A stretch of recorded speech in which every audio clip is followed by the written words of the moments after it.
Hello, welcome to MBA 5002. My name is Sam, a lecturer in accounting, and today we are looking at a model called Introduction of the Language of Accounting. So under this model, we're going to look at a number of components under annual financial statement. The first one will be the profit and loss account, which is also known as income statement. This particular component of the statement looks at the financial performance of the organization or the entity.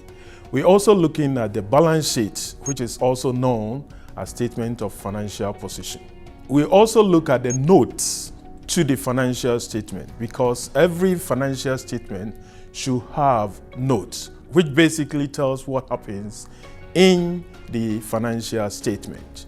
We are also going to look at the accounting function. We'll look at the accounting database, and also we'll be looking at the data of the organization as a whole. So the objective of the financial statement is to provide information to users of the financial statement. This user might either be supplier, the government, or in a nutshell, it will be the stakeholders.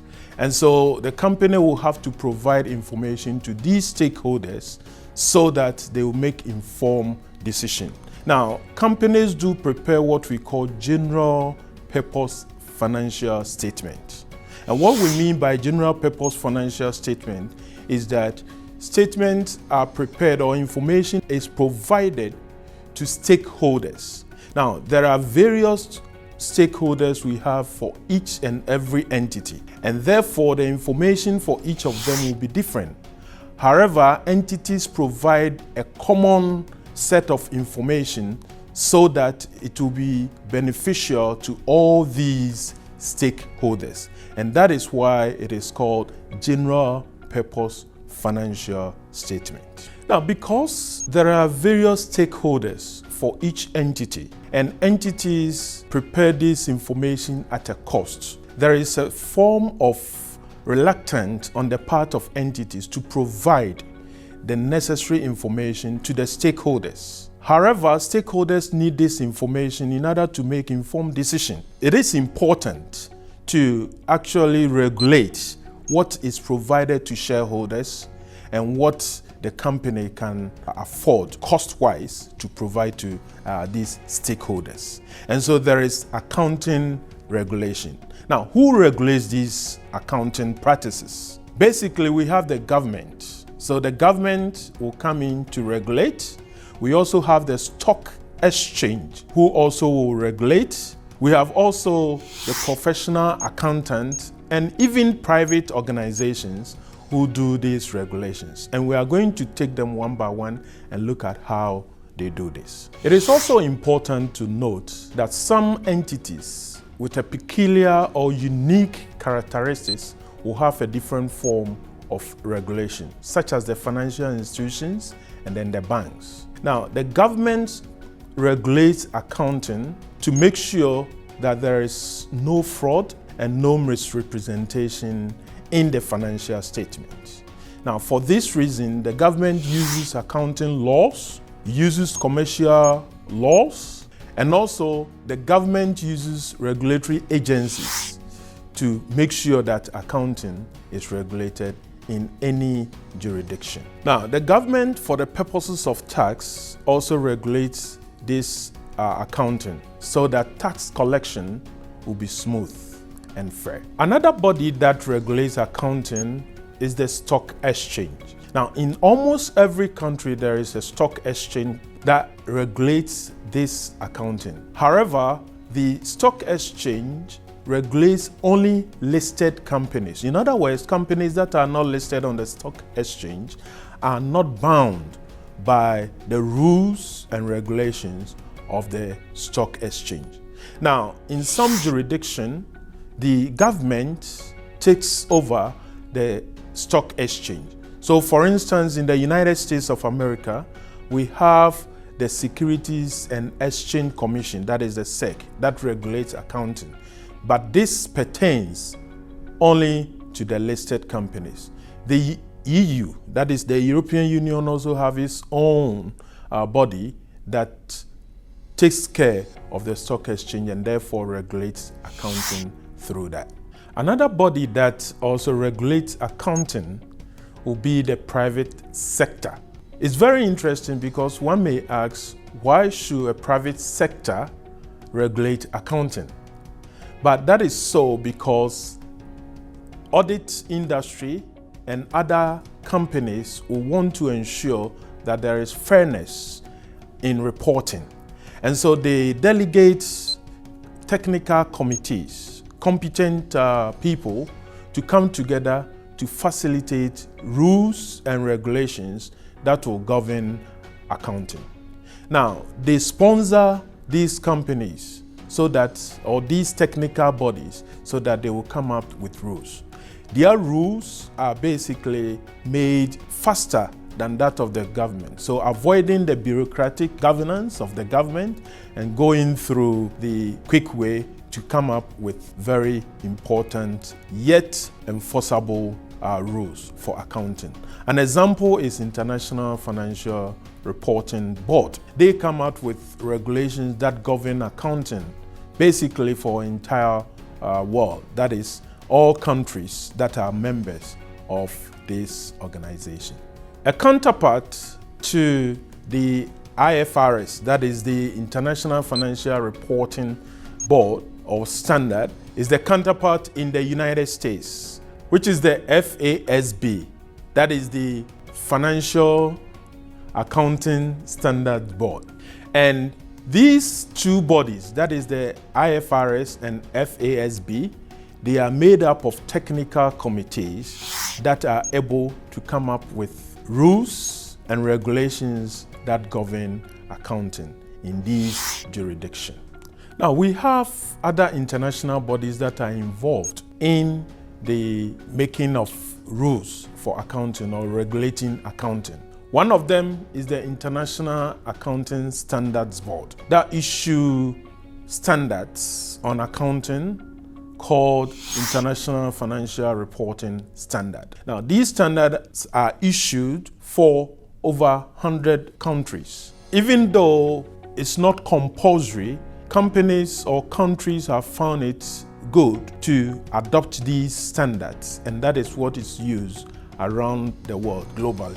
And as a matter of fact, International Financial Reporting Standards Board happens to be a pace setter, so they are the leading accounting standard setters. Another body in the international realm that regulates accounting is the UNTAG, which is the United Nations Conference on Trade and Development, which also seeks to help in harmonizing accounting practices around the world.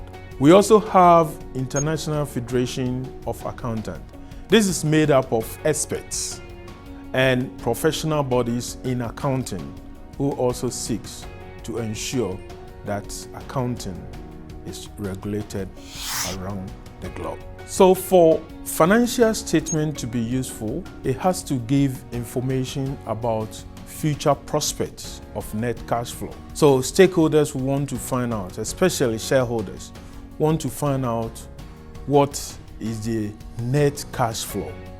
They also want to know about the stewardship of management. So through financial statement, managers or the entity is able to provide information to stakeholders regarding the future's net cash flows and also the stewardship of management. So the components of the financial statement is made up of, first, the resources of the entity, how these resources came about and how they were used.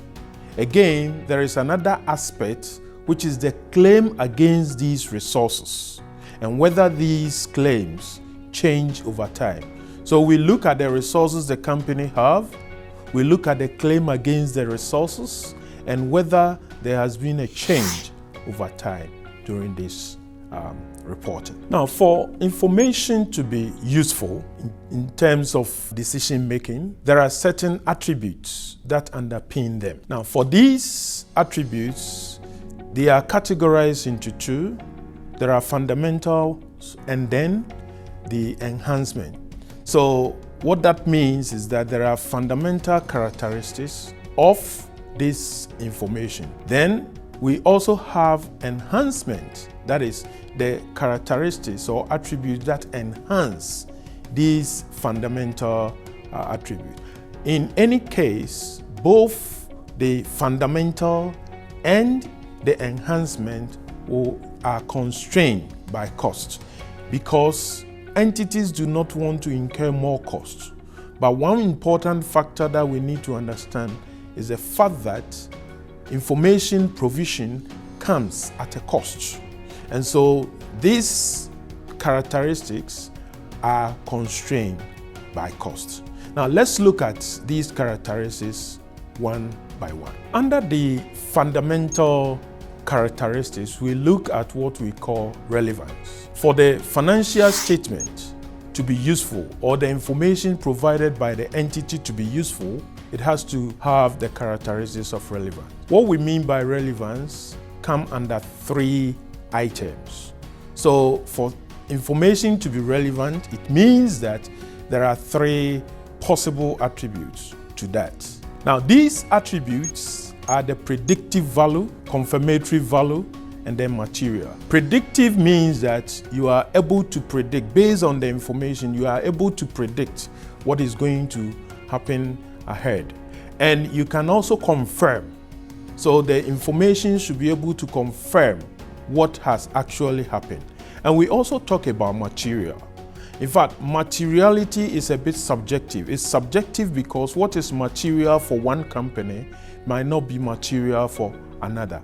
And so the company will have to provide information based on materiality. The other characteristic which is fundamental is faithful representation.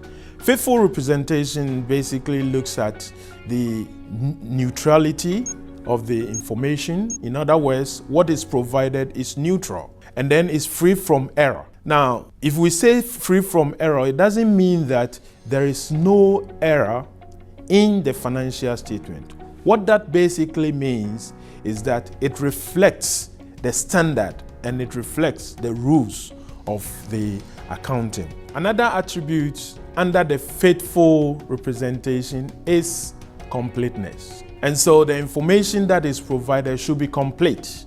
In other words, nothing should be eliminated or misstated from the financial statement. All transactions, all activities should be provided in the information or in the financial statement to ensure that users or stakeholders are able to make decisions based on them. The other aspects after the fundamental characteristics is the enhancement qualities, or enhancing the characteristics that we've already mentioned. That is the relevance and faithful representation. Now, for these two to be accurate, we need what we call enhanced characteristics. And there are 4 of them. For information to be relevant, for information to have faithful representation, we must have these 4 characteristics, or these 4 attributes. These attributes are verifiability, meaning that you are able to verify, or you are able to look at the figures and be able to verify whether they are true or not. In other words, they project what actually happens in the organization or in the entity. Another attribute is comparability, which means that you are able to compare. Compare from one period to another, compare within the industry, and compare with other companies. So basically, the figures or the information that is provided can be compared to either the previous performance of the organization or with other companies within the industry. The next attribute is what we call understandability. The information provided should be understandable. Whoever is providing and whoever is receiving the information should have basic understanding of accounting or of the information that is being provided. Then we talk of timeliness. It should be timely. And so if you are providing information, it shouldn't be a dead information. What I mean by dead information is that if I need information to make decision today, and you give me information dated back 2 years ago, I'll not be able to make that decision. And so the information that is provided should be timely. In other words, it should be at the right time for me to make the decision that I need to make. So the enhanced qualitative characteristics are understandability, comparability, and you also look at timeliness, and of course, you are able to verify. So we looked at these two sets of qualitative characteristics, the fundamental characteristics, and we also have enhanced characteristics. These will have to accompany the provision of information. But the point is that they all come at a cost. Will the entity like to provide this information at a cost, or they would like to hold them back? Now, information or financial statement without these characteristics are no good. They are not information at all because stakeholders or users might not be able to use it. And so information has to come with these characteristics. But as I said, they come at a cost. So for an entity to provide information that is relevant, that is faithful presentation, will come at a cost. The cost-benefit analysis will have to be done. Would you prefer to provide information with these characteristics at a cost, or you want to hold it back? Now, the cost of not providing information with these characteristics is that your stakeholders lose trust in the entity. Remember, the entity survives on the stakeholders. So if stakeholders lose the trust they have for the entity, then of course the company cannot survive. So we need to look at the cost and benefit analysis.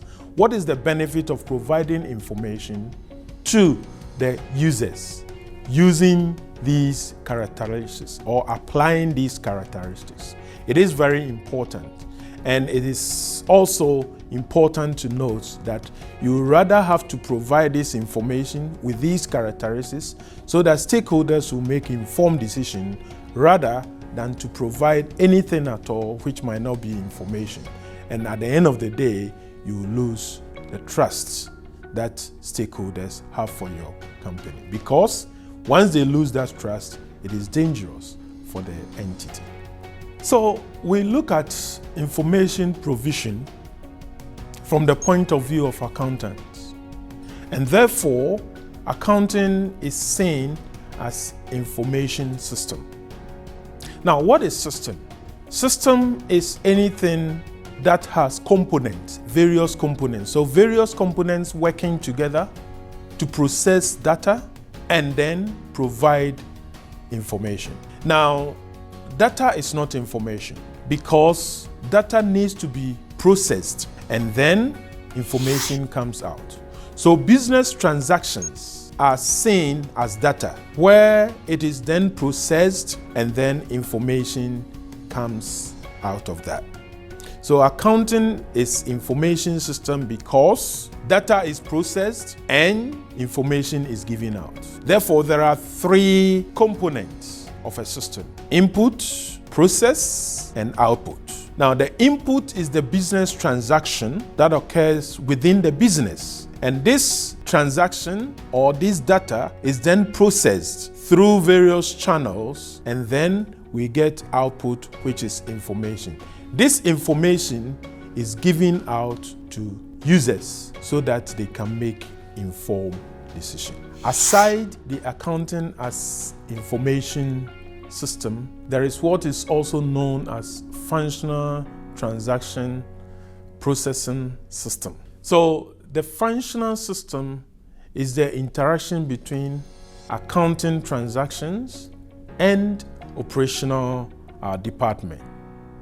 Now, the functional system captures information or it captures data from the accounting perspective and process it. Now, these accounting transactions could be either sales, payroll, it could also be purchases and other functions or other transactions that occur within business entity. So we have what we call accounting database. What is this accounting database? It is simply the general ledger where information or where recordings are done. So general ledger basically is the accounting database. Now in general ledger, we record all transactions, and I mean all transactions. Transactions recorded in the general ledger are then processed into the various financial reports.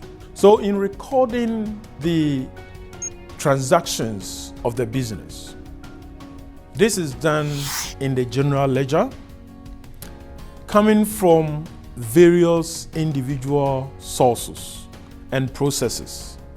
Now, these activities or these transactions are then summarized. And once they are summarized, we use that to prepare the financial report. So in recording the transactions of the business, we start from the journal entries, and the journal captures the details of all activities.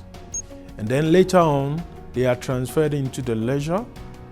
That is when they are summarized, they go into the ledger, and then it is prepared, or we prepare the financial statement out of the general ledger.